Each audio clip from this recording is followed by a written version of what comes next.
He was reborn as the weakest race, as a goblin, but this race has an insane passive. He can get stronger by mating. Yeah, you didn't misunderstand. He gets more powerful by having babies, and he can do it with any species, humans, other goblins, and even elves. Yeah, boy. But don't get your hopes up. If you reincarnate in an isekai, you won't get a power like that.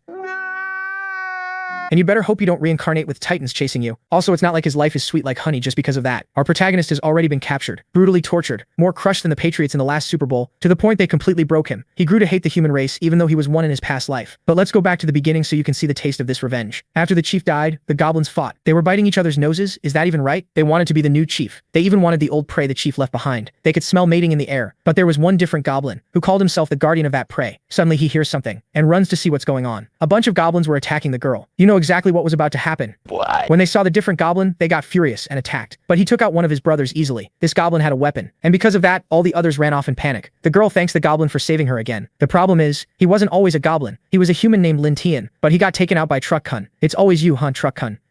Now he's a goblin, and he has a system, even though it looks like it hasn't been 100% initialized yet. The girl also taught him things about this world. The gods created it and created monsters too. Humans have powers as well, but he reincarnated as the weakest, most despicable monster. Even among goblins he's weak because of his stats. But we can't forget he can get stronger by mating. And this one here already looks like she's got a full belly. Naturally there are no female goblins, so they need to mate with other species. The problem is, he used to be human, and that feels wrong. The girl says he's different, and that he doesn't want to live with those goblins. Then she talks about a group of knights arriving, and that they'd let him live in the village if she explains. But suddenly he hears goblins coming. He yells for the curvy girl to run with him. A goblin actually shows up, but he was running around saying the humans arrived and that he wanted to mate to get strong. Even at the end of its life, the beast's instinct is to find a hole. With a single hit, he sent his brother to go mate in hell. Looks like the humans really did come. The girl happily says it must be the knights and even cries with joy. Come to think of it, our goblin, even though he's weak, is kinda pot-bellied, right? Suddenly he stops. A man was using a skill right in front of him and wiped out several of his brothers at once. That guy was really strong. He was mad because the goblins tore his new cape, but the problem was his status. It was way too high. Is he really a human? The girl yells that they're there, but our little potbelly just keeps thinking. Suddenly he realizes something is wrong. The knight's sword was already about to cut the girl in half. He saves her, and she falls into a very mating-looking pose. At first, Potbelly thought he might have been mistaken because of the darkness, but he gives off an aura that makes it seem like it wasn't that. The girl claims her name is Kalia, and he says he knows that, but he says she's already been corrupted by the goblins, and might even be pregnant with theirs. She cries and says she wasn't corrupted thanks to him. She says that while pointing at Potbelly saying he saved her, but the knight doesn't care. Potbelly runs. He shoves her, telling her to run, while he grabs the staff. He'll probably die from this hit, but the hit didn't reach him thanks to a golden light. A woman ordered Loder the knight to stop. Kalia asks the saint to save her, begging with all her strength. The saint asks if the goblin can understand what she's saying. This was his chance to get out of here. He says yes. He quickly tells everything about being a human, and not being from this world. After seeing the saint, he's probably wanting her blessings. Loder is impressed, while the saint says he is a gift from the Holy Mother. The blonde woman asks if he really didn't attack her, and Kalia confirms it. So they decide to take the goblin to analyze him later. The saint asks if he accepts, and right away he says yes. With a snap of her fingers she undoes the barrier. While walking she orders Loder to do it. The fat guy was about to start thanking her for being saved, but she cuts him off saying yes. Suddenly Kalia gets stabbed somewhere else, not in the mating spot. What is happening? The one he suffered so much to protect was taken out by her own companions? The saint, with a nasty look and two huge melons, says he better pay her back properly when they return. A week after what happened, Loder was giving a speech in the square, talking about having wiped out the goblins. The whole population cheers for revenge. He lies, saying the goblins killed Kalia, but that it's already been dealt with. The saint says the sanctuary will always protect the devoted, and that's how they controlled the masses. The more prayers, the stronger the sanctuary would be. I barely gave the pedal one turn and the chain already popped off. Suddenly someone calls out for Saint Evelia. She looks at him with disdain. Our fat guy is completely busted up. He yells furiously, cussing her out with everything he's got. She just praises him for his vitality, for still being alive, but says she's going to test the effects of the poisons on the goblin. That makes him furious. He yells that she fooled everyone and even killed Kalia, but she just stabs him. Kalia was killed because she was seduced by a goblin and spoke on his behalf. That's betrayal against humanity. To Evelia, goblins are just parasites, and he should accept her using his body to help with human experiments. But is he going to die? Was his mistake reincarnating with a human, merciful heart? He was tortured every day just for fun until he was killed. If he had another chance, he'd never trust humans again. He would get revenge on every last one of them. Suddenly he finds himself somewhere else. The system warns him he was the dumbest of all the transmigrators, and offers him the chance to restart. At least the system is honest. Only now he understood that his system had to die to activate. He was offered to go back 1 week in time with his current memories. This was a chance for revenge. With his own hands he's going to get revenge on Loder and Evelia. So he returned to the goblin's nest, but this time with a small boost from the system. The system warns that if he dies again it's all over, and that the humans are coming. He also has the ability to simulate a decision, and he can use it once a day, so he quickly activates it. In the current scenario the cave has been discovered by Loder, and he needs to escape death. The options would be, warn the other goblins, abandon them and run, and lastly hide and pray that Loder doesn't find him. But he knows that even if he gathers the goblins they wouldn't stand a chance. Even so, to test it, he chose the option that gave him the most system points. But in that simulation, he got killed by the human group for overestimating the goblins' strength, but he gained the 10 points. He already knew he couldn't trust the goblins, but now he has points and decides to open the exchange window. There are various weapons at different prices, but with 10 points he can only buy an elven dagger. That gives him 10% speed and 15 strength. Our former fat guy asks why he still hasn't found Kalia. The system system warns that because of his rebirth, some details changed and Kalia wasn't captured. So now he just has to escape and survive. At the cave entrance, some guards say goblins are disgusting. Our goblin pinches his nose and imitates a girl calling for help. The guards get excited to kill the survivor even if they're human, since it's Loder's order. Sneaking in, smiling, he tells the person not to be afraid, but then he gets hit right in the head. The revenge is only just beginning. The wounded soldier starts shaking in pain.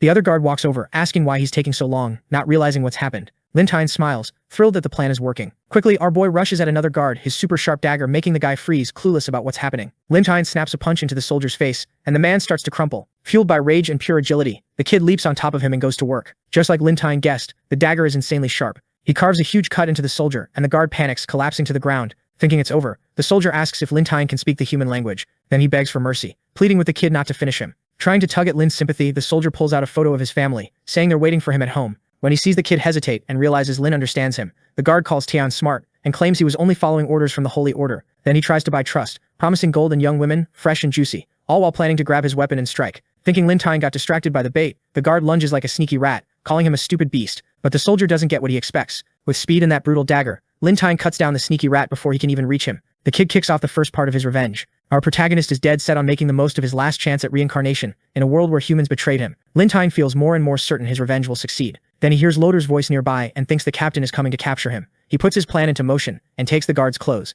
Leaving the area with the soldier's outfit in hand, Lintine says he'll soon find Loder and Ephraia. At that moment, the captain and the saint arrive at the spot where the guards were taken down. Loder wonders if goblins could really have finished off those soldiers. Ephraia thinks a little monster that took out 2 guards might be a mutant. The captain tells his ally that if that's true and the news spreads through the village, the consequences could be catastrophic. Stepping on the fallen guard, Loder seethes, calling him useless for losing to a single goblin. Meanwhile, the sadistic Ephraia lights up at the thought of a mutant little monster, saying it'll be a lot of fun. With a dark look, almost turned on by the idea of a different goblin, the little saint says that if they catch him, she's going to have a lot of fun with it. Then we're back in the forest where the kid escaped. Lin Tian feels relieved, seeing his plan finally working, and knowing he made it out of that cave. While eating, he says he'll deal with his enemies the goblin way, using veracity to boost his stats and expand his influence. With a dark stare, swallowed by hate, Lin says that in this life he'll make every man's only wish be death, and every woman will desire him and cry at his feet. Hearing the bushes rustle, he wonders if Loder and the others still haven't given up. Then Lin Tian spots someone hooded stepping out from behind the brush. He attacks immediately, not giving the intruder a chance to counter. Startled, the figure trips on a rock.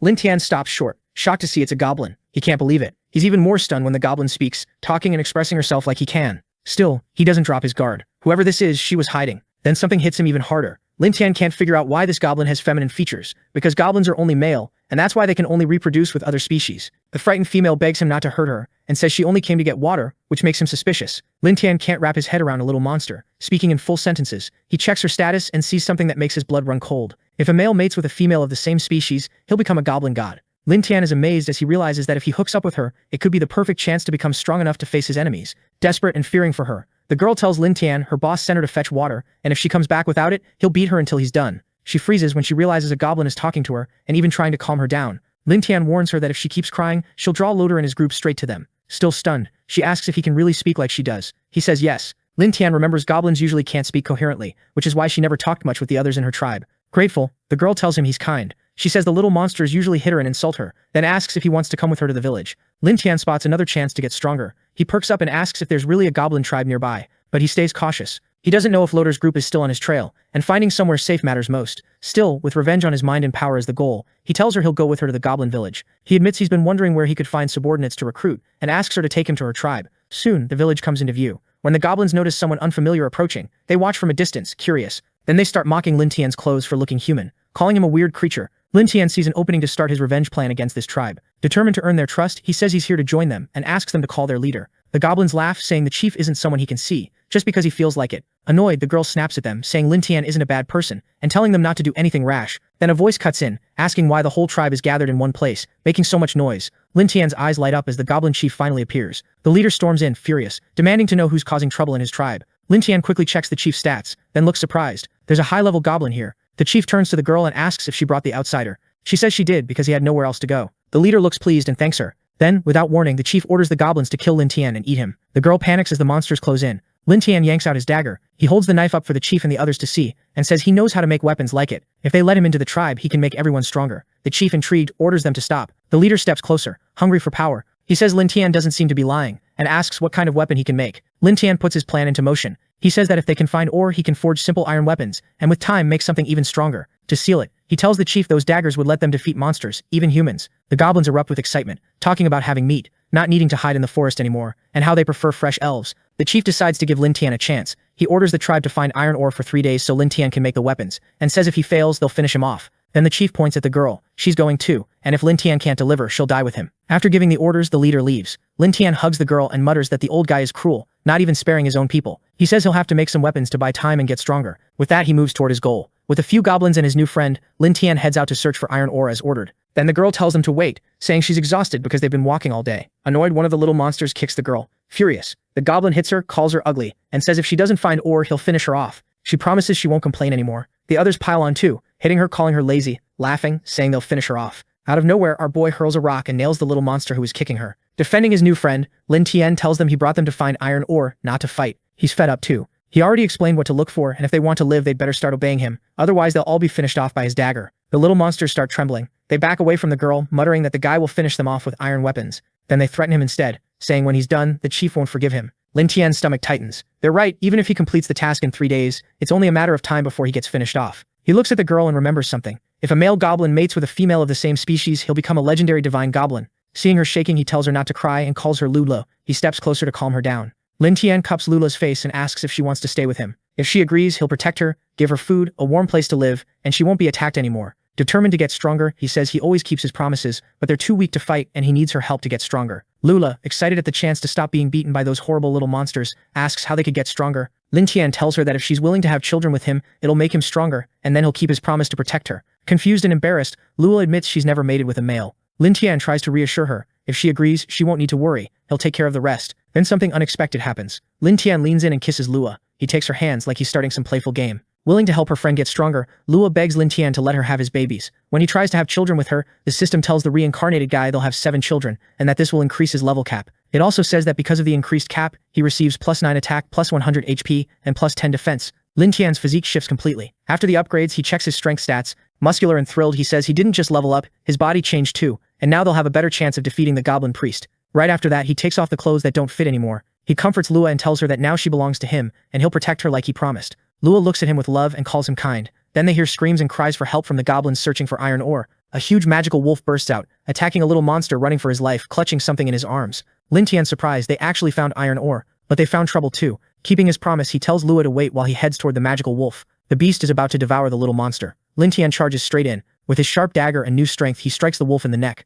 saving the goblin holding the ore. The little monster freezes, staring in panic. Lin Tian drops the wolf with that single brutal strike. As it falls, Lin Tian absorbs the beast's magical power. He congratulates the goblin for finding the ore, says the material quality is good, and orders them to find more. When they return, they'll make the weapons. After gathering all the ore they need, the group heads back to the village. When they arrive at the tribe, the goblins are amazed when they realize Lin Tian really did make an effective weapon. Right then, our boy gives them a clear demonstration of what his creation can take down, even wild beasts. Lin Tian shows the chief and the goblins a spear forged from iron ore he collected in the forest. Excited, one of the little monsters, already looking different after getting stronger on the hunt, tells the tribe he saw the boy defeat a magic wolf and save them. Trying to win the goblins' trust, Lin Tian lifts the spear and asks if they want a weapon that powerful. Everyone yells yes. The tribe chief, though, looks uneasy about the boy's success. He takes control, slamming his staff into the ground. Then the priest tells Lin Tian he really didn't lie. The chief praises him for being able to make iron weapons, but he's not done. Trying to prove the boy isn't some hero, the leader tells Lin Tian that if he wants to stay in the tribe, it won't be easy. He'll have to make 50 more spears in just 2 days. After the chief demands an almost impossible number in such a short time, the goblins start whispering about how awful he is, comparing him to humans.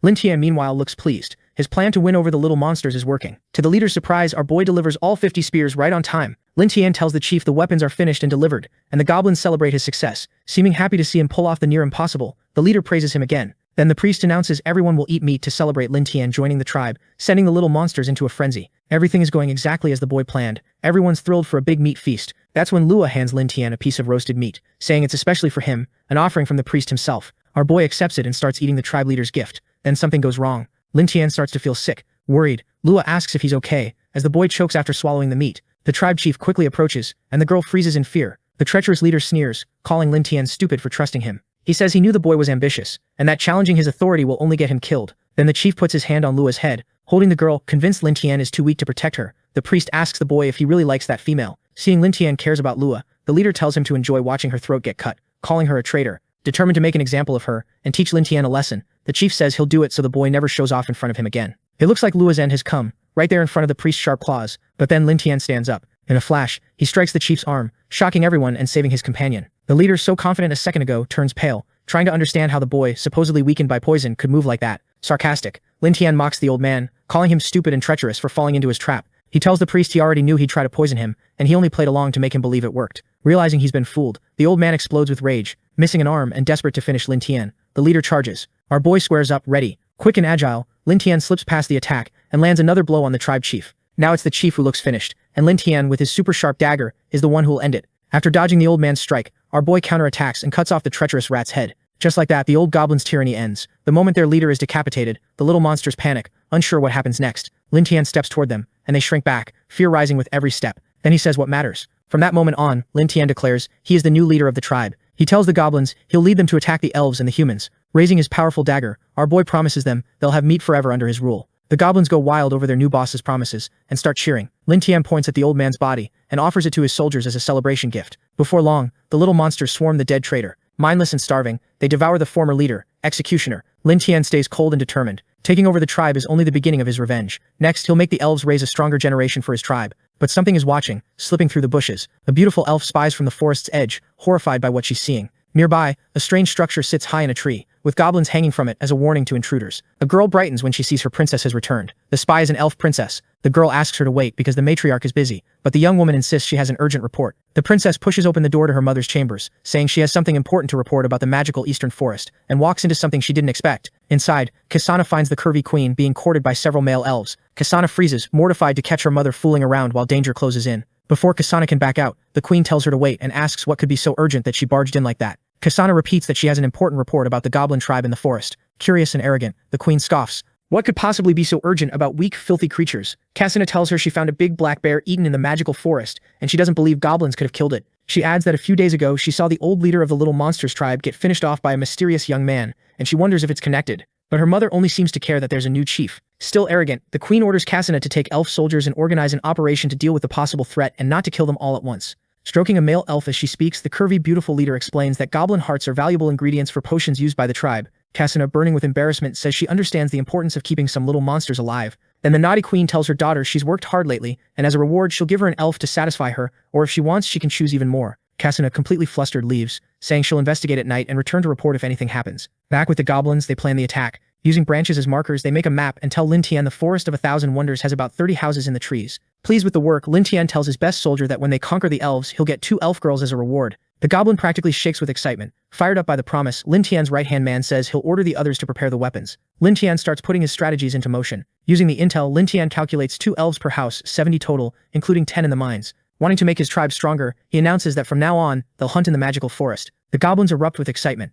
Hunting lets Lin Tian boost his stats, gain more agility, and pick up a wider variety of skills. The goblins also grow stronger in the magical forest. Tirelessly, Lua and Lin Tian hunt magical monsters, stacking skills and steadily increasing their strength. The goblins start using group attacks to bring down bigger beasts and share the stat gains. With the tribe's Devour skill, they absorb ability after ability, raising the overall level to 18 and total power to 250. Lin Tian analyzes the numbers and concludes each elf has around 200 strength. That means the goblin tribe's total power has already surpassed the elves overall. Still, he's invading enemy territory, so he plays it safe. Lin Tian uses the system to simulate an attack and study the results. At his request, the goblin's life simulation begins. Lin Tian leads the goblin army, now massively stronger toward the elves, confident the attack will succeed. Because of Lin Tian's overconfidence, the little monsters walk straight into an ambush. They get caught in a trap and wiped out. Our protagonist is captured by the elf matriarch and hanged in the Forest of 1,000 Wonders as a warning to the other goblins. Long story short, the system says Lin Tian thought he had everything under control, but he was already in the enemy's hands. In disbelief, he can't accept the outcome after what the simulation showed him. That's when Lin Tian realizes the goblin tribe has been watched the whole time, which is how the elves set up the ambush. Strategic now. The new leader tells the soldiers the little monsters have sharp hearing and smell, and orders everyone to focus and find clues about the spy. Soon he picks up something hidden in the forest. Using his magic power, our boy spots the spy behind a tree. On a beautiful moonlit night, without realizing she's been found, the princess and her soldiers pull back fast, planning to inform the matriarch about a possible attack. Then several shiny arrows fly toward the fugitives. Somehow one nails the princess right in the butt. Kasana screams in desperation, unable to believe she's been captured. Right after that, she drops to the ground. The beautiful princess panics when she realizes she's paralyzed by the arrow, just like her soldiers, while the goblins praise Lin Tian for hitting an elf. Worried, our boy wonders if the prisoner's body is reacting strangely because of the poison. Sarcastically, Lin Tian tells the princess he didn't think it would be this easy to capture them. Pleased the plan is going even better than he imagined. He tells Kasana they showed up at the perfect time. Then the new goblin leader orders them to bring all the elf prisoners back to the tribe. Back in the village, one of the little monsters yells to throw water on the elf, saying the boss has arrived. Kasana looks completely worn out as Lin Tian approaches. Our boy says goblin bodily fluid has a special effect on females, paralysis and arousal. It boosts their chances against the elves, since the elves are matriarchal. Furious and barely able to move, the princess demands to know how filthy creatures dare capture her and still plan to attack the elf tribe. Cassina tells Lin Tian that without the matriarch's mercy, the elves would have wiped out every goblin already, and if they hurt her, her mother won't forgive them. Sarcastic and confident, our boy mocks the princess. Then the reincarnated guy throws Cassina to the ground, saying he finds it interesting she keeps talking about mercy. Lin Tian tells her the elves she describes and the elves her underlings describe don't sound like the same people. Her soldiers are dumb, but they don't lie. He adds that her tribe could have wiped out every goblin in the forest, yet plenty are still alive, and he doesn't buy that it's mercy. Certain of victory, Lin Tian tells the princess she doesn't need to say anything else. Tonight the goblin tribe will go to the elves and find out the truth. Our protagonist tells the soldiers they can split up the two prisoners who were taken out and devour their abilities. The leader of the little monsters looks at the princess and asks what he plans to do with her. Not imagining what's coming, Cassina gets desperate and begs for mercy, but she'll be the next one to get pounded by the future goblin god. After messing around with the princess, Lin Tian's stats go up, unlocking new abilities. Back in the elf tribe, the matriarch looks insatiable. Her subjects beg for a break, saying they can't keep satisfying her because the tonic ran out. The naughty queen says they should have captured more goblins the last time they went hunting. The exhausted subjects stumble in after catering to the matriarch's desires, and she asks about Cassina. One elf says she still hasn't come back. That same soldier asks the tribe's mother if she wants them to search for her daughter and use the chance to finish off some goblins, leveling up the warriors. Worried, the matriarch agrees, saying he'll take some soldiers to support Cassina against the little monster's tribe. Then someone arrives and says the queen's daughter won't be coming back, leaving her terrified, unsure who it is. In the darkness, Lin Tian appears and fires arrows toward the queen. The matriarch's soldier takes one right in the forehead. Desperate, the queen catches the next arrow before it hits her. Accompanied by his loyal soldiers, Lin Tian tells the queen he captured her daughter, and that soon Cassina, sarcastically. Our boy tells the matriarch that this way, now they'll be a family. Brave, the queen refuses to surrender and grabs a sword to defend her people. She demands to know what Lin Tian did to her daughter. He just mocks her again. Furious, the matriarch charges, swearing she'll finish him off. Lin Tian dodges her attack without any trouble, and tells her the elf tribe is already surrounded. If she surrenders, she might be treated well. Then the stunning elf matriarch freezes, paralyzed by the goblin's poison. Lin Tian tells her the arrow was coated with the little monster's fluid, and it causes paralysis in elves. He advises her to stay still. In that moment, the horny matriarch realizes how easily she was captured. Lin Tian says he heard her talking about upgrade tools and excitement tonics, and he figures that was the goblin's plan for the elves. Facing the blade of her future owner, the matriarch realizes she's staring at the new leader of the little monster's tribe Cassina mentioned, the one she didn't take seriously. The queen flinches when she hears screams for help outside her treehouse. Lin Tian tells her time to decide is running out. He drags the tribe's mother to the window so she can see he's not kidding, then tells her now is the time to talk about cooperation. The queen can't believe what's happening outside her quarters. The elves scream and beg their tribe's mother to save them, saying they don't want to be taken by the goblins. The matriarch grows more desperate by the second. Furious, she demands to know what they did to her village. Lin Tian says that right then the little monsters aren't weaker than the elves anymore. He reminds her that when the elf tribe was strong they wiped out the goblins, and it's only natural the little monsters would take revenge once they got stronger. Lin Tian says he needs more strong goblin warriors, and that's why they still need the elves. As for what happens to them after they've been used, he says it depends on the tribe mother's attitude. The naughty queen finally surrenders, begging for mercy so they'll spare her children and let everyone live. The matriarch kneels before Lin Tian. The beautiful queen agrees to stay and let her elves have children with the goblins, making them stronger. Back in the little monster's village, Cassina is devastated to see that even her mother was captured. The queen apologizes to her daughter for not believing they could be defeated.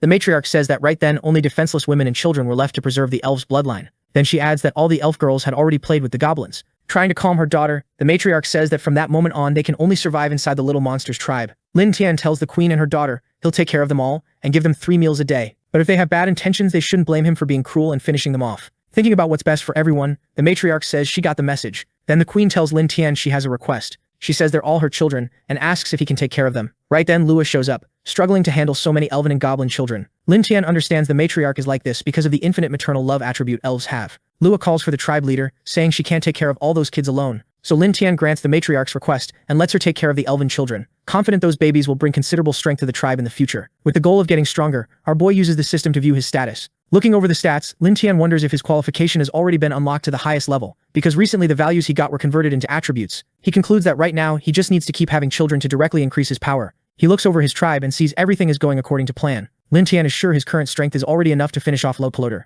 Little by little more elf babies with goblin looks are born, but the elf girls feel disgusted after giving birth, begging them to take those terrifying little monsters away from them. Our protagonist asks Lua how many babies have been born so far, and the girl answers that it's between 30 and 40. Next, Cassina shows up desperate and in a lot of pain. Lin Tian looks worried because the princess is pregnant with his child. He rushes to her as she screams through labor. The queen tries to help her daughter, begging the princess not to give up. Terrified for her firstborn, the matriarch pleads with Lin Tian to help deliver the baby, since it's Cassina's first time giving birth. Lin Tian wants to help, and he's worried about Cassina and the child, so he tells Lua to spread the princess's legs. Seeing he's about to help her daughter, the matriarch asks if he really knows how to deliver a baby. He says he knows enough. Cassina doesn't believe him, and says she doesn't want him touching her. Annoyed, Lin Tian tells her to shut up, saying the kids are his too. In the end, he delivers the baby and says the princess is fine now. Afterward, Lua praises Lin Tian for saving Kasana's life. Lin Tian stays humble and says it was nothing special. Then they hear screams from another cage. Lin Tian finds goblins panicking over an elf begging for help because she had just given birth. Something feels off. With his dagger in hand and the matriarch beside him, Lin Tian hurries to the cage where the goblins are trying to take the elf by force and orders them to stop.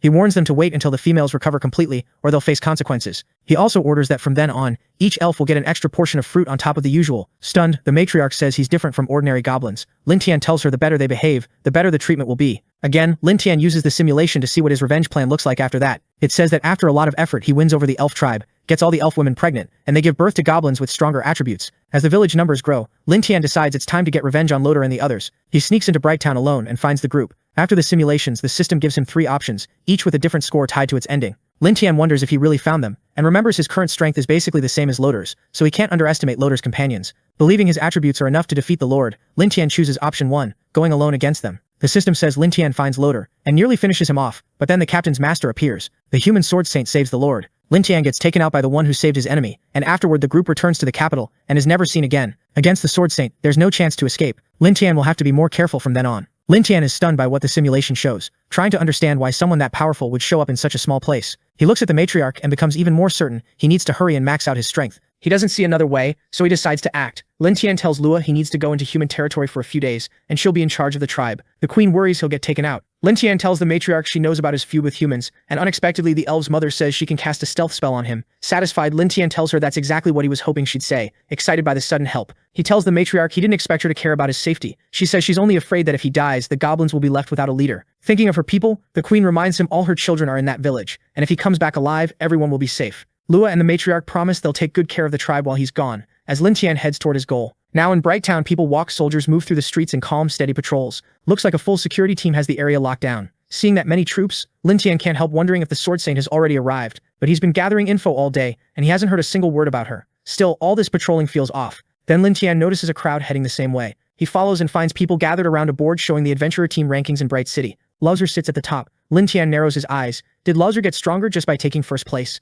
Either way, Lin Tian knows he can't waste time. If he doesn't find more clues soon, his revenge plan falls apart. As he passes a tavern, he hears someone loudly promising drinks on his tab, saying they'll drink until they can't take it anymore. Lin Tian freezes. He knows that voice. Finally, he steps inside and sees Lowser drinking like he doesn't have a care in the world. One of Lowser's companions starts praising him, going on about how Loader and Ifreya saved him from the 4-armed monkey, and the girl piles on talking about how amazing their captain is. Then a member of the Boshi team cuts in, saying it's ridiculous to brag over something that small like a weak little monster. Lowser's companion snaps, furious, and tells him to get lost and stop talking nonsense. The Boshi member fires back like a kid, saying even if there's some hero team, he'll still beat him up. The tavern owner finally loses patience. He says the dragons have entered mating season and have been snatching cattle, and if these guys are as strong as they claim, they should go stop them. That grabs Lin Tian's attention as he drinks quietly. The owner keeps going. If the evil dragons attack Bright City and the capital doesn't send reinforcements in time, the adventurers won't be able to repel the horde. Everyone's about to face the darkness. Lauder stands, confident. He says there's nothing to fear because he called his master, the Sword Saint. Together they'll join forces against the dragons and defeat them. The tavern goes silent. The warriors stare, stunned that Lauder can summon someone that powerful. Then the soldiers erupt, praising Lauder, saying that if they succeed, he'll be named the hero of Bright City.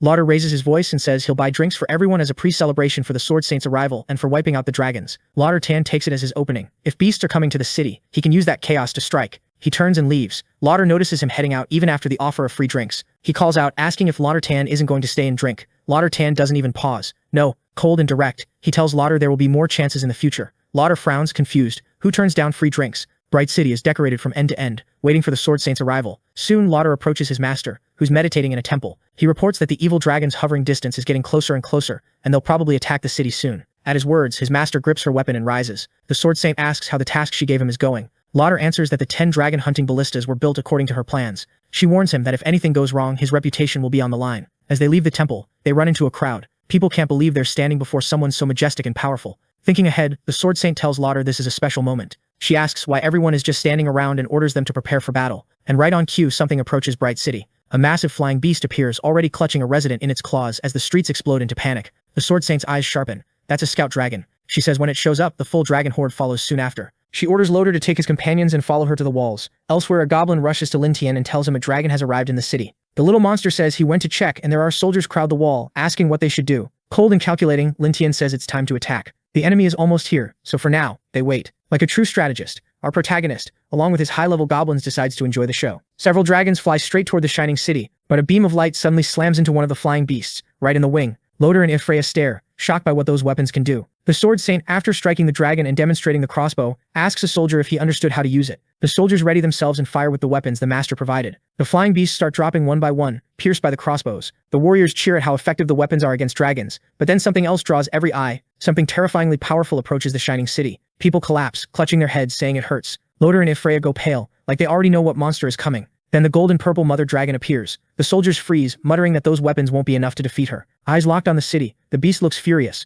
The mother of dragons gathers herself and prepares a devastating attack, then blasts flames at the wall. The soldiers with the dragon-killing crossbows break and run, shouting that the city is going to fall. But something unexpected happens. A powerful magic circle appears, and someone tells them not to panic. The saint steps forward and declares she'll fight the mother dragon herself, ordering everyone else to keep defending the city. The master raises her sword and creates a huge protective field. The barrier doesn't just block the mother dragon's attack, it also stops the other beasts from striking the wall. From the top of a mountain, Lin Tian watches, cautious, waiting for the right moment. He isn't surprised the saint can defend the city from the mother dragon's flames, not with her stats. Still, he admires the insane power the massive beast showed, appearing and attacking immediately. Lin Tian checks the sword saint's impressive stats, and understands why she erased the mother dragon's attack without trouble. He points out that Loder's master is seriously powerful, and he feels more at ease knowing he won't need to fight her for his revenge. He says the mother dragon is weaker than the saint, but makes up for it with endurance. Even if the master can land hits with her sword, she won't defeat the beast easily. With the saint tied up fighting the mother dragon, Lin Tian calls it the golden chance he's been waiting for. Determined, he says the moment to get revenge on the human race has finally arrived, and orders the goblins to follow the plan and enter the city. While the capital is being invaded by dragons, no one realizes another danger is closing in.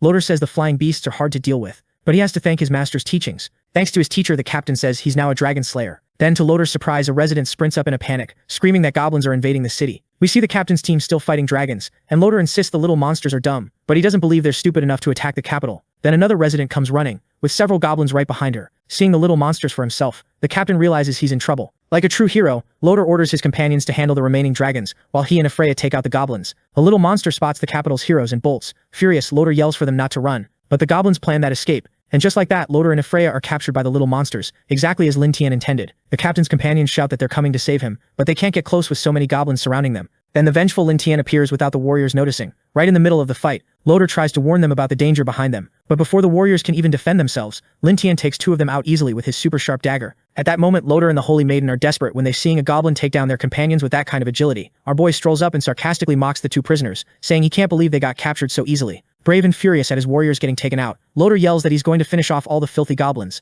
Lin Tian kicks the captain and tells him to look around and stop talking nonsense. Then our boy orders the little monsters to take Loder and Ifreya through the sewers and out of the city, while the rest follow him to the walls to wipe out the beast riders. In the middle of a battle against the Dragon Mother, the Sword Saint hears cries for help from the capital and can't believe the goblins chose that moment to attack. Next, that huge shadowy beast mocks Loder's master, saying they're in trouble. Right then, the Dragon Mother and the Sword Saint lock into a relentless fight, showing her power and mocking the Queen of Beasts. Loder's master asks if she's struggling, then slams her with massive force and puts her in a tight spot. Taking control, the Saint says the Dragon Mother is already basically defeated, and wonders if the warriors managed to deal with the dragons and the goblins. Then a huge explosion goes off on the wall. The chaos in the city pulls the Saint's attention, and the Dragon Mother, who was almost going down, says the little monsters showed up at the perfect time. Realizing the Shining City's savior is distracted, the Dragon Queen escapes fast. While fleeing, the Mother of Beasts tells the Saint that when she recovers, she won't forgive her, leaving the powerful warrior furious that she let that massive beast get away. Full of rage at not finishing the Dragon Queen, the Shining City's savior swears that sooner or later she'll go to Dragon Island and finish them all. After the chaos in the city finally ends, the Saint returns to the ground, irritated to see that Loder and his group couldn't even wipe out simple goblins. One of the warriors tells the city's savior that the captain and Ifreya were captured by the little monsters. The Sword Saint can't believe it. The warrior says those goblins weren't normal. Right then, a member of the captain's group tells the Saint the little monsters were as strong as the great races, and not even Loder could beat them. Furious and thinking about getting her warriors back, the Shining City's savior says she'll go to the enchanted forest and exterminate all the goblins. But a resident grabs the Saint's arm, begging her to stay in the city, because if the dragons or the little monsters come back, they'll be finished. Then everyone starts begging the savior to stay, saying they're citizens of the temple and the empire and should be protected by her too. In that moment, the Sword Saint agrees she should protect them instead of chasing a member of the hero's party, because that's her real responsibility. Back in the Goblin village, everyone celebrates when they see the tribe leader has returned. The tribe's little monsters are stunned to see Lin Tian came back with human prisoners. Without mercy, the Holy Maiden is thrown to the ground. One of Lin Tian's soldiers orders the prisoners not to cause trouble. Loder is surprised to see the goblins captured several elves. Ifreya says she believes there's a hero in that tribe. Loder asks if she's recovered yet, and she answers that the poison in her body is strong but her sacred constitution will soon be complete. Hearing her talk about her powers, Lin Tian sneaks up and mocks her, saying he can't believe she recovered so fast. The girl panics, asking how he knows her name and what his intentions are in capturing them. With a dark look, Lin Tian steps closer to the Holy Maiden. Our protagonist, hatred burning in his heart, digs his claws into the girl's thigh. Ifreya screams in desperation from the pain while Loder can only watch, unable to help her. The captain yells for Lin Tian to stop torturing his companion, but for shouting at the Goblin tribe leader, brave Loader gets hit by one of the little monsters. Furious at Lin Tian, the captain asks if he understands the consequences of capturing them, since the Sword Saint will find them and wipe them out. Confident, our boy says Loader's master will be his prey too. He's just waiting for the right moment, and even if she tries to look for them, she'll never find them. Continuing with his plans, Lin Tian tells the Goblin Kawang that he'll be responsible for everyone of the second generation, and orders them to go into the forest to hunt some monsters. Knowing sure he'd be hunted by humans, our boy decides to speed up his evolution and run a questionnaire. With Load stepping on his chest, Lin Tian asks the captain if he likes capturing goblins and torturing them in secret, like they did to him in another life. Load snaps like he has no idea what the kid's talking about. Lin Tian gets annoyed, says the captain's answering way too slowly, and decides to take action. With hate burning in his heart, our boy cuts off his enemy's ear. Lodge curses, yelling that it hurts like hell. Fueled by rage, the captain tells Lin Tian everything they do is to protect the human race, and that his duty is to wipe out goblins, cursed creatures. Sarcastically, the kid mocks Loader's claims, saying they probably hunt the little monsters to boost the hero's party stats. Like he knows them inside out, Lin Tian says it's easier to finish off prisoners along with the monsters than to save them,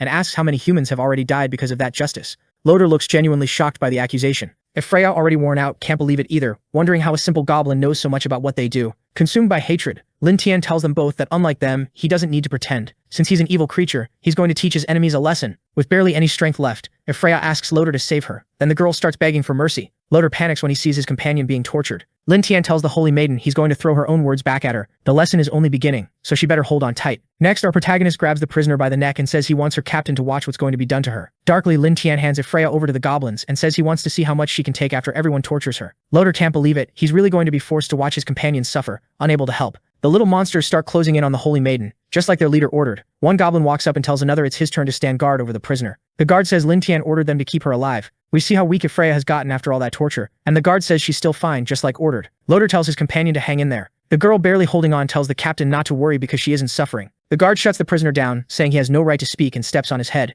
Meanwhile, the elf queen, caring for her baby, asks her daughter if Lin Tian really holds a grudge against humans. The girl stresses they're in trouble. Hearing her mother's doubts, Lua shows up and says the boy already mentioned he would take revenge on humans, so yes, he probably does hate them. Starstruck by Lin Tian, the elf queen points out how determined he is, how he never lets an insult go unanswered, and that's why he's the most special goblin she's ever seen. The elf makes an embarrassed face, thinking that even in that area he's powerful. It feels weird to her, like she wants to be even more won over by him. Meanwhile, somewhere else, a goblin reports to the MC that the second-generation elves who went out hunting have returned. They came back early, with a bunch of prey on their backs. The frantic goblin tells the boss they're back, and he's level 33, with stats so developed they almost match the MC's. He's impressed. The MC asks why they came back so early. Was the hunt really that successful? The goblin says they killed all the monsters nearby and could only go west in the forest, but they found big goblins massacring other tribes. The MC asks which western tribe was being slaughtered by the big goblins. Another goblin says it was the Bloodfang tribe. When they split into teams to look for monsters, they found several tribes with their mark. The MC thinks it's interesting they're all big goblins. If they captured their leader, it would be perfect for the resistance plan against the humans. The captured captain starts laughing, calling them fools. They still dared to dream? The knights would crush them quickly. The MC turns and says if he hadn't opened his mouth, he wouldn't even remember the human existed. The goblins move toward the captain, but the MC says there was still another human there. The captain asks desperately what they were planning. A goblin grabs the human captain by the mouth, saying it's finally his turn, and that his skin is way too soft, driving the captain crazy. Evelia stays silent, forced to watch, and a few hours later, the captain is exhausted, face down, completely passed out. Night falls. A goblin asks Lin Tian if they're going to attack the big goblin's tribe. He confirms they are, and that they'll capture their leader too. He's even thought of a new name for the tribe, Mad Sky Tribe. The goblins start yelling and celebrating, calling him powerful. The tribe has a name now, and they chant it non-stop. An elf says they must be strong, defeating so many tribes, but the protagonist says there's no need to worry. He's confident. He still has an ace up his sleeve he hasn't used. And with that, we see Evelia tied up and almost completely naked. The next day, the protagonist watches from a spot with a perfect view. It's time to see their power. He's aiming at the Bloodfang tribe in the enchanted forest. There are a lot of big goblins, but he thinks they can handle it. He sees the leader approaching and notices the goblins look terrified. That's impressive. The leader of the Bloodfang tribe is a goblin hero. The MC sizes him up. He doesn't seem that strong. With a combat power of 900, a dozen goblins would be enough, but capturing him alive will be hard. Paralyzing poison won't do much to a big guy like that, so he needs another solution. If he can use the binding magic Evelia used on him, that should work. He decides to go see her. Back at the Mad Sky Tribe, a goblin approaches Lin Tian and says he did what he ordered. The human is almost finished. The MC congratulates him on the good work. The girl begs to be put out of her misery, saying she'll redeem herself before the Lord. The MC wipes her wounds with a warm cloth. She asks who it is, still not looking back. When she turns and sees the protagonist, she starts screaming for him not to come closer, shaking. She screams that she's going crazy. That thing was a demon, that she's in so much pain. The MC slaps her, grabs her from behind, and hugs her, saying the punishment is over. She cries, asking if it's true. He pulls back and says he does what he says, but she needs to choose her faith. She asks what faith. He tells her to choose between believing in God or believing in him, becoming his pet, and escaping the non-stop pain. He says it while stroking the top of her head, and she trembles. Evlia has already decided. The next moment, she takes a deep breath and starts licking the protagonist's fingers. He says, "Very good, Evlia," and caresses her face. Lin Tian says that from now on he'll be her only master, and she'll be called Puppy. Evlia gets on all fours, barks and calls the MC master. He picks her up and carries her to a well of warm water.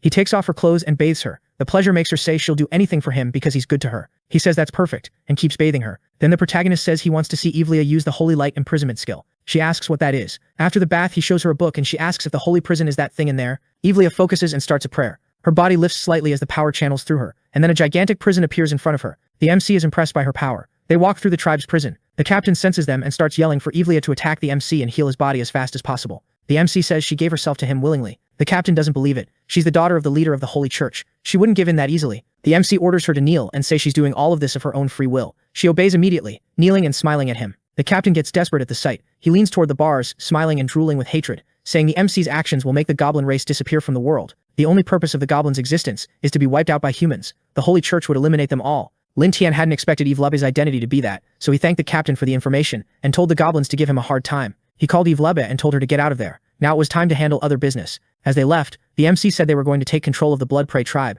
At the tribe's hideout, a goblin reported to the chief that everything was ready. Trembling in fear, the chief stood and announced they would attack the tribe to the south, capture all the elves and have fun with them. The goblins went wild, shouting about their chief's power. Then someone yelled that a goblin had broken in and was looking for the chief. The chief turned, sneering. Where did this lowly goblin come from? The MC stepped forward. He said he was a heroic-level Blood Prey goblin, with intelligence similar to humans, and he was there to talk. Some goblins muttered that he must be a mutant. He said no, he was just a bit smarter than normal goblins. But there was no time for small talk. He said he was the leader of the Mad Sky tribe, and he was taking their chief with him. The rest of them had two choices, submit or die right there. The chief asked if he was the chief of the tribe that breeds elves. The MC said his genes were good, and told him to come with him. The hero goblin called him an idiot. He shouted for him to shut up, then grabbed the protagonist's entire head with one hand and lifted him by it, sneering that he hadn't expected him to come straight to him. Once he finished off the MC, the whole tribe would be his. The goblins roared for their chief to crush him. The MC didn't even flinch. He said talking was pointless. If he didn't want to capture the living Bloodfang tribe chief, he would have already finished him. With a flipping strike, the protagonist sliced the goblin's hand off. The chief screamed in despair, crashed to the ground, clutched his arm, and ordered his underlings to destroy the protagonist. The goblins rushed in to avenge him. Lin Tian snapped his fingers.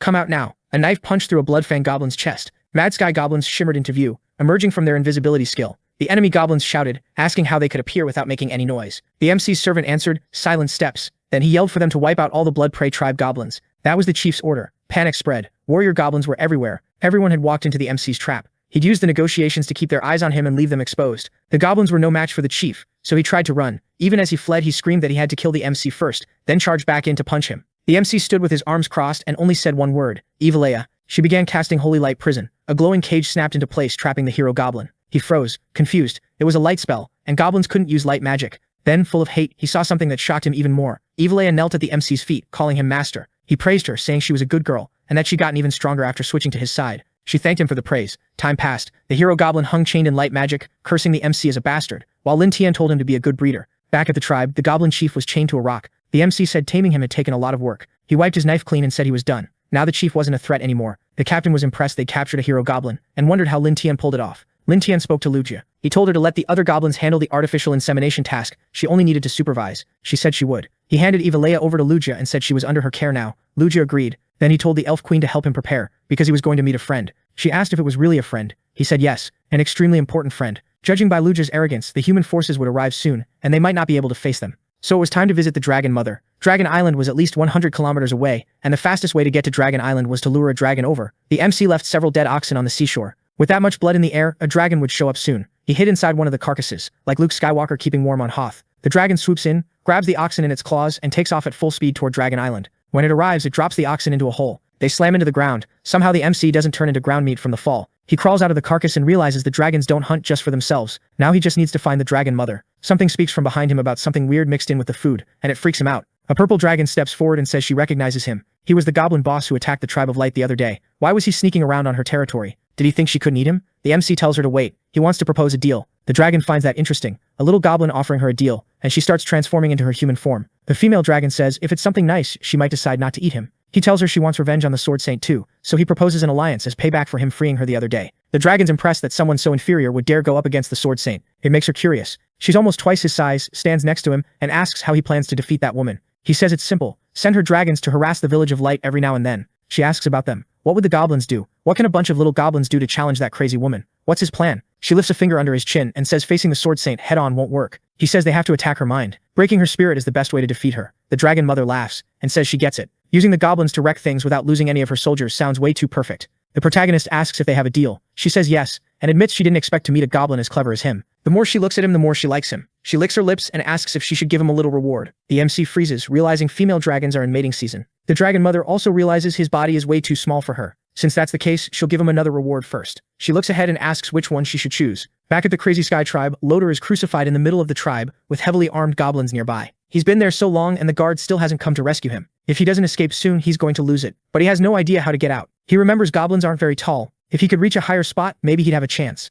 Then he sees something that terrifies him. A dragon. A flying dragon. He screams at the goblins to let him go, fast, because he doesn't want to get burned by dragon breath. The goblins panic too. One elf asks how it got there, and another says there's someone on its back. The dragon lands in front of them all. Sitting on top is none other than the protagonist. He steps down, pulls back his hood, and says he's back. The goblins stare, stunned. He tells the dragon to rest right there and not leave. The goblins erupt, shouting that Lin Tian is way too incredible, celebrating with huge joy. Loader is dumbfounded. Is he really a goblin? He prays the Order of Knights comes to save him soon. In the City of Light, several knights approach the city center. They bow before the Sword Saint, but she says time is running out, and they shouldn't worry about formalities. It's time to put together a rescue plan as fast as possible. The system warns the MC he's entering a new storyline and has 3 options. Keep killing monsters, create more goblins, or fast forward a month. He realizes the third option means the Sword Saint won't attack him during that period, so he chooses it. He'll get 20 points. The system starts speeding up time and says the corrupted forest no longer gave him any experience points. He'd gotten 20 points, and the reward was 20 times his life score. Time jumped forward by a month. The protagonist woke up and the system informed him the time skip was over. He got out of bed, still thinking how weird it felt for time to just pass like that.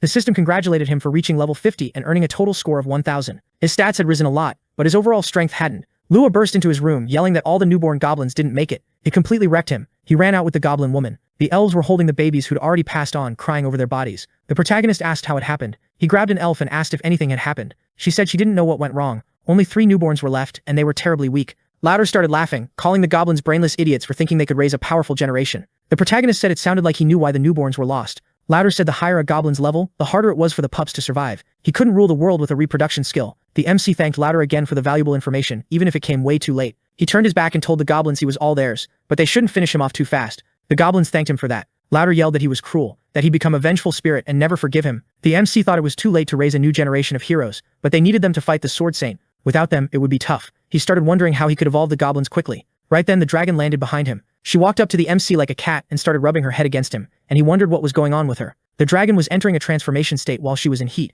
This situation was special for him, so she finished transforming. So that was the special situation. The gift the mother dragon had left for him. The female dragon started coming on to the MC, and he got nervous. She jumped on him, knocking Lin Tan to the ground. With a love-struck face, she straddled his lap and licked her lips. The system warned that he'd unlocked a new achievement, and this time his stats increased a lot. The protagonist was recovering from the growth session he got from the dragon. She was just 1, but she was insanely fierce and thirsty. So this was the power of dragons. He'd already become kind of a hero. He could grow just by drinking her blood, but she wanted to do that with him. She showed up behind him again, even fiercer, saying she still wasn't done with him. He screamed in desperation, telling her she had things to do before coming back to him. She had to give her blood to the goblins, and then she could come back. She charged at the goblins ferociously. They got confused and panicked. It looked like she was about to chop them into little pieces. Night fell. The goblins gathered around a campfire. After drinking the dragon's blood, they'd evolved a lot, but they could evolve even more. The protagonist sat off to the side on the dragon's paws while she slept. He stared at his hands, amazed by the dragon's power. Not just him either. Every other goblin had evolved into the hero class too. Still, their overall power was a bit below what he expected. It was time to get some gear. He told the system to open the shop.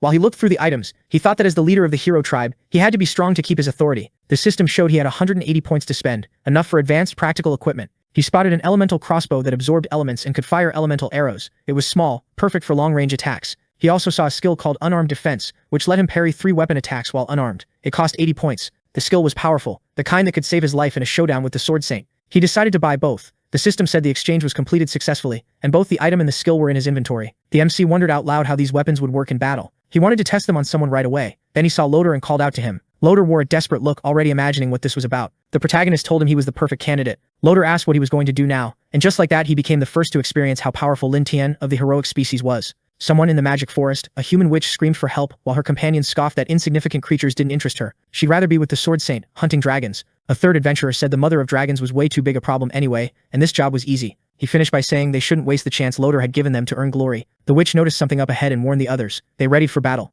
A giant spider dropped in front of them, and the fight began, even though the little witch was terrified of spiders. The archer loosed a perfect shot straight into the monster's head and shrugged. It was just a level 3 bug. No need to make such a big deal out of it. The warrior told them to wait. Something else was coming. A giant goblin charged in. A heroic species one. They muttered that he looked like the leader. Pretty easy to find, actually. They tightened their grips, already celebrating an early win. Sure, the credit would be theirs. The warrior ordered the charge and told the others to cover him. As the monster let out a war roar, one of the knights asked the captain to wait. Leave that one to him. They'd beaten several goblins on the way, but this would be his first heroic species kill. The captain agreed and told him to finish it quickly. The knight asked him to watch. He leveled his spear. He dropped the goblin in a single strike. Storm spear. He hurled the weapon straight at the goblin's chest, aiming for the biggest target, and shouted for it to die. Then everyone froze. The goblin caught the spear like it was nothing, and stared them down. How was that possible? The goblin drew back to throw it, and the captain shouted to activate the shield fast. The spear slammed into the center of the shield, and detonated. The blast rocked them. The shield was pierced clean through the middle. They stood stunned. It had nearly shattered from brute force alone. If it was a physical type, they needed distance. The archer set up her shot. One arrow was enough. Her aim didn't miss. That's what she thought. A hand punched straight through her stomach. She looked back, desperate, and saw another goblin laughing behind her. An assassin goblin. The archer collapsed. The swordsman yelled for them to hold formation and get the archer surrounded in the center. Now, the witch screamed for the captain to look where she was pointing. He turned. Goblins of different sizes and classes were closing in from all sides. In the forest, someone screamed for help again. Only this time, it wasn't bait to lure monsters. This time, it was them, genuinely calling for help. The goblins celebrated. The humans were theirs now. One goblin claimed the witch was his, and started to move in, but another cut him off. Loot belonged to the tribe. The chief had ordered humans captured, but one had escaped, and he didn't deserve anything. The four-armed goblin roared back. They'd already killed so many humans. They were strong enough to decide what to do with the spoils. The goblins started to rebel, shouting that they were the strongest and the tribe should follow them. One of them said Big Brother was the strongest here, so they'd follow him. He glanced at his reflection in a sword, and decided they'd take the spoils back to the tribe first. Back at the tribe, word spread that the heroes had returned. They'd captured several humans. Incredible. Their leader was named Gobu Tian. The protagonist sat quietly. An elf beside him, visibly nervous, asked if he could still control them. He didn't answer. Nothing. The four-armed goblin hoisted the human's captain. That one was his, and he was going to eat him. Lin Tian stepped up and told him to let the captain go. The human had information he wanted. The goblin looked down at him, sneering at his size, and flashed an ugly grin. If Lin Tian wanted the human, he'd have to trade him one of his women. The women flinched, shocked and scared. Lin Tian raised his arm to stop him. The MC looks up, anger burning in his eyes, and asks if he even understands what he's saying. The MC is their leader. The four-armed one turns back, points at the red-haired goblin and calls him Gobu Kwang. He says Kwang is stronger than the MC, so they're going to follow him. The MC looks at the two goblins and asks if Gobu Kwang is the one behind the rebellion. He says if the redhead beats the four-armed one, he'll forgive him. The four-armed one bursts out laughing, saying Kwang would never obey the MC. Kwang is the new boss, and they're going to kill the MC and rule the tribe. A hand suddenly clamps down on the four-armed one's head. He freaks out. When he realizes what's happening, Gobu Kwang is the one holding him. He's about to speak, and then ketchup sprays everywhere. Both the protagonist and the elf stare, stunned. The four-armed one lies sprawled on the ground and the other goblins recoil in fear. The redhead calls the MC leader, and says that ever since he evolved, he started to understand a lot more. He's not like those arrogant idiots. He respects the MC, but he also believes in brute strength. He calls the MC father, and says he beat the previous chief to become the new leader, so now he wants to try too. He's level 50, his stats are absurd, and his total score is 1200. The MC smiles. He gets it. The kid has the guts to challenge him with a power of 1200. Lin Tian lets out a fiery aura, and says Kwang's growth is impressive, but is he sure he wants to challenge him? The protagonist's aura looks like a Super Saiyan's. The other goblins start cheering for Gobu Kwang, yelling for him to destroy the MC and become the new boss, so they can take the women too. The protagonist closes his eyes and says it looks like plenty of goblins are willing to follow Gobu Kwang, but before they start, he wants to confirm something. He conjures a fireball, and says that if the heroic species goblins want to keep following the MC, they should come to his side right now, otherwise they'll be wiped out. The captain thinks the MC is a priest, and feels impressed. He figures he might be able to run in the middle of this internal conflict. There's no way he can fight them here. Once the current leader dies, he can find a way to escape. Several goblins move to the MC's side. Kwang has made his choice right in front of the MC. He wants absolute power. He draws his sword. He charges straight at the MC, but the MC steps back and dodges the strike. The captain goes pale. The redhead is even stronger than when he captured him in the forest. The MC praises Gobu Kwang's skill and raises his sword in front of him. The blade flares with a powerful flame, and he tells Gobu Kwang to take the next hit. The redhead panics. He's never seen a weapon like that, and it's insanely fast. He knows he can't dodge, so he meets it head-on and slices straight through the fireball. The protagonist notices and realizes the goblin really is tough. Gobu Kwang drives forward with his sword, roaring. He's more than twice the MC's size. The protagonist lets out a sarcastic laugh. Kwang's strike slams into the ground with so much force it explodes. The two humans are terrified. The goblins watching from the protagonist's side tense up, unsure how this ends. Gobu Kwang stares in horror. The MC stopped his sword with one hand. Lin Tian praises his strength again, but says it's not enough. He used the unarmed defense skill, then pulls out his crossbow. Gobu Kwang's eyes go wide as he stares at the crossbow's power aimed right at him. All you hear at the end is a scream. The MC asks if he wants to keep going. Kwang says no more. He drops to his knees in front of the MC, his face covered in ketchup. Lin Tian is still impressed by Gobu Kwang's courage. The other goblins start begging for their lives, swearing they'll never disobey him again. They kneel and shake in front of the MC's power. He calls them useless cowards. They beg for forgiveness and swear to follow him forever. He tells Gobu Kwang to stand, and a healing skill is used on him. Eve Leia is the one healing him, and Lin Tian says he's got guts. As long as the redhead kept serving the MC wouldn't kill him. Of course he wasn't going to forgive the other traitors, so he tells Gobu Kwang to crush them on the spot. The redhead thanks the MC for sparing his life and says he'll deal with the traitors right now. The goblins, desperate, keep begging for forgiveness, but Gobu Kwang crushes them easily. Lin Tian yells for the other goblins to devour the traitors and get stronger, and the goblins who stayed loyal celebrate the MC's victory. The captain, stunned, asks what kind of mess Louder got himself into. This wasn't some random monster, it was way worse. The MC walks up to Louder's cross and apologizes that this wasn't the show they were expecting. Did Louder really think those useless idiots were going to save him? He calls Louder naive. Louder grits his teeth and says it was the useless Sword Saint's fault, the one who only knows how to hide in the city like a coward. Then he starts laughing, yelling that everyone there was useless. What impresses me most is he still hasn't completely lost his mind from all that despair. The captain admits he underestimated the MC, but tells him not to get too excited. The Sword Saint would show up as soon as she defeated the Mother of Dragons. The protagonist crouches in front of the captain and asks if he really thought the dragons would attack the city on their own. Things were going great for him. The captain laughs and asks if that means everyone in the squad and the City of Light were being played by him. He asks for a quick death, since he'd already given all the information the MC needed. He'd rather die than end up like Loader, so he asks the MC to grant him that, while Lin Tian stares at him in silence.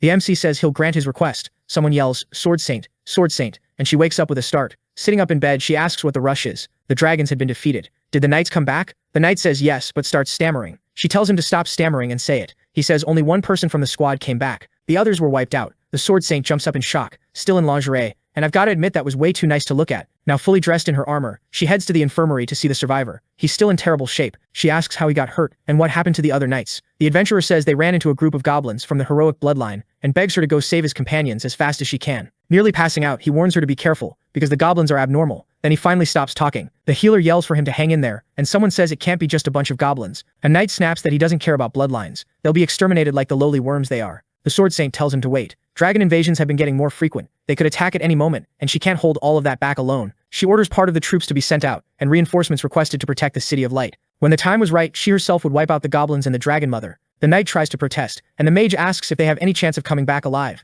Someone steps in, cutting through the argument, and says she doesn't need to send reinforcements. Arrogance leads to defeat, and that's why the Order of the Silver Blade fell. It's Kasimov, captain of the Order of the Death Knights. He tells her to leave the rescue and the hunt for the goblins to him. The Sword Saint says a whole squad was defeated. Does he really think he can do it alone? He says he once faced 4 Titan warriors alone and survived, and even if those goblins are from the heroic bloodline, there's no way they can hurt him. Then he takes off his mask, revealing a face half burned through with a huge scar, and says they just need to wait for the good news. Back at the village, the MC asks the system to start the life simulation again. The system tells him about the Sword Saint's orders for Kasimov to attack the village, and that it would be a huge loss for the MC even if he won. The MC wonders if Kasimov is really that strong enough to cause massive destruction to the village. The system gets 3 mission options: change the village, prepare for the attack, or capture Kasimov first. He picks the last one and receives the mission to fight Kasimov. The reward is 20 points, but before moving, the MC needs to know who Kasimov is. In the middle of the village, a loud laugh rings out. Louder is celebrating Kasimov's arrival, saying the goblins won't stand a chance. Their time has come. The guy already defeated several Titan warriors. The MC glances back and says Louder seems to trust that man a lot. The MC asks what Titan warriors are. Louder says they're powerful fighters, created with Titan genes by the enemy kingdom, capable of ripping monsters apart with their bare hands. Everyone's doomed, Louder insists, laughing as he mocks them. The MC says Kasimov has a few tricks up his sleeve, but Louder keeps yelling they'll be torn apart and skinned alive. Lin Tian thinks it's better to be careful. Maybe he should send someone first to test Kasimov's abilities. In the forest, Kasimov rides on horseback, following the trail left by the adventurers and goblins. The woods are empty, which feels wrong. He finds the remains of the Silver Squad and calls them useless idiots. The smell of blood is strong, intoxicating, and it excites him. Maybe this time he'll get to have fun destroying everything, however he wants. He hears cries for help behind him and turns, trying to place where it's coming from. He spurs his horse toward the sound. When he arrives, a blonde woman is kneeling on the ground, naked and trembling. He asks who she is, but she doesn't answer right away. She turns her back, and Kasimov recognizes her face. She calls his name. It's Evlea, begging him to save her. He shouts, stunned, that she's still alive. Riding closer, he asks if Loader is still alive. Crying, she says she escaped the goblins, but Loader isn't with them anymore. Kasimov tells her to point out where the goblin tribe is. She says it isn't far, but they're really scary, and Kasimov grows suspicious. He rides toward the tribe. Evlea screams for him to get her out of there, but he's already far away, yelling for her to figure it out on her own. He still has a mission. Kasimov's class gives him an attribute bonus whenever he works alone, and another when he takes down enemies. With Loader dead, Kasimov thinks that's perfect, no one to get in his way. He just needs to ambush them and stack the bonuses. Galloping forward, he rides over a rope and triggers a trap. He's thrown as his horse crashes to the ground. Kasimov flips and lands without injury. He looks back at the attack, and the one coming after him is Evlea. He demands to know why she still hasn't left. Evlea raises her staff and casts Holy Light Critical Strike, hitting Kasimov dead on. He yells, asking what she thinks she's doing. She says the master ordered her to defeat him. She casts again Sacred Impact, and hits him squarely once more. Purple smoke spreads in front of Evlea. Kasimov casts Soul Devourer. He grabs her by the hair and asks what kind of spell she's under to dare attack him, but she doesn't answer. He licks her shoulder and says, in that case he won't go easy on her. He doesn't like killing only monsters. He's interested in peeling her skin off. He points his sword at Evleia's neck and says this is a good chance to rack up bonuses. A voice says they get why he dared to go alone and try to wipe them out. The MC stands behind Kasimov, sword in hand, saying Kasimov's class stats and gear are pretty messed up. His sword has a power called Mortal Harvest, boosting crit damage by 90%. If Kasimov lands a sneak attack, that's bad for the MC. Kasimov is shocked. How did a low-level goblin steal his sword in an instant? Evleia runs to the MC, calling him master. Kasimov yells that she's lowered herself to being a slave to disgusting goblins. The MC pats her head and says she's been a great servant. He tells Kasimov he's disappointed. He thought Kasimov would be formidable, but he's just a psycho who likes killing. Kasimov says that even though he doesn't, if he knew how he'd found out about their stats, he'd easily deal with a disgusting goblin like him. Even without the sword or passive skills, he was fully capable of sending the protagonist to hell. Kasimov pulls a dagger and rushes the protagonist, who doesn't even bother to dodge. The next instant, two goblins appear behind the protagonist and Evleia, both heavily armed. The protagonist smiles and says that today, they'll see who goes to hell first. The dragon shows up too and breathes fire down on Kasimov. He's completely incinerated in a single hit. The guy speed ran going to hell and broke every record. Meanwhile, back at the Tianquang tribe, one of the creatures yells that the chief is back, and another says he even brought his prey. He throws something down in front of that man, tied up and ragged. He asks if that's the one known as the all-powerful Reaper, says it's a shame, and that after all that overconfidence, it only leads to death. The man says the other one is dead. Shouting about the sword, he calls her a miserable witch and says it was a bad strategy to send men to defend the city. The leader thinks he can focus on evolving rare-type goblins now, and that this body will provide useful nutrients. He tells Gobshan this prey is the first one for him, and orders him to share the leftovers with the others. The goblins crowd in, excited, thanking their chief. He thinks that goblin was chosen because he has a better chance of evolving into a rare. The creature starts feeding on the remains, while the chief thinks he's hypocritical and sadistic, and those are perfect qualities for it. Picking up a fruit, he thinks that for the holy sword, he checked the system beforehand, and that she only commands 3 squads of knights, and the silver blade has already fallen. He knows that when word of Kasimov's defeat spreads, it'll crush the holy sword's morale, and she'll have to make a move to fix that. He decides now is the best time to use the simulation system to probe the future, so he orders the emulation system to begin. Excited, he laughs, thinking the holy sword really is an ambitious saint, but in this game he's the one who win in the end. Then he leaves and tells one of his underlings to gather all the goblins, saying that tomorrow he'll lead them to pull off something big. The goblins obey. Determined, the goblin leader thinks it's time to wipe them all out. Somewhere else, someone asks how the person was discovered. A gentleman says he's reporting to his lord, and that he was found outside the city. A woman says it was only one day, while another knight asks how those simple bastards could have killed Asimov. The woman says they've failed several times to wipe out the goblins, and the existence of that dragon can't be a coincidence. She concludes there must be some scheme between the dragons and the goblins, using the city's citizens and trapping them there in an ambush, and says they need to do something. She shouts, signaling for the Battle Roar squad and all members to head to the capital to reinforce it. Sometime later, several are riding toward their destination. One of the men says that even if they keep rushing to the capital like this, it'll take 4 days. He asks what will happen to the city's defense if everyone leaves, and asks to let him go alone to reinforce the capital, so they can protect the saint and the city. The other woman says he doesn't understand, and that this is her plan, because if they run into a goblin ambush, at least one of them can escape and warn them. She adds that if the saint's forces defeat the goblins, the dragon outside the city won't be a problem, and that the real problem is them attacking this city with no defenses. While the knights say that's the plan, she says her job is to protect the knights' operation and send reinforcements to the city, and that they need to be quick. The man finally seems to understand. Suddenly the knight stops his horse, startled. One of the men says the bridge was destroyed and asks what they're going to do. The girl says it was broken on purpose, so they need to take a detour, but the captain says they can't, because that could be a plan to force a detour and set up an ambush. Since the bridge was destroyed, this spot is safe. He orders them to cut down trees and rebuild the bridge so they can get across before nightfall. Time passes in the forest. Finally the bridge is ready again. He says time is short and they need to hurry to cross it. The girl says it's weird that it suddenly got dark. The knight looks up and freezes. This is not good. A huge dragon rises over the bridge. Someone shouts to look at its back that there's a goblin riding it. Another man panics, yelling that the goblins and the dragons are allied. The goblin leader laughs, says they really work fast, and that they rebuilt the bridge instead of taking a detour. Did they really think they weren't going to get ambushed? The knight snaps back, asking if he's the one who destroyed it, swearing he'll kill him himself.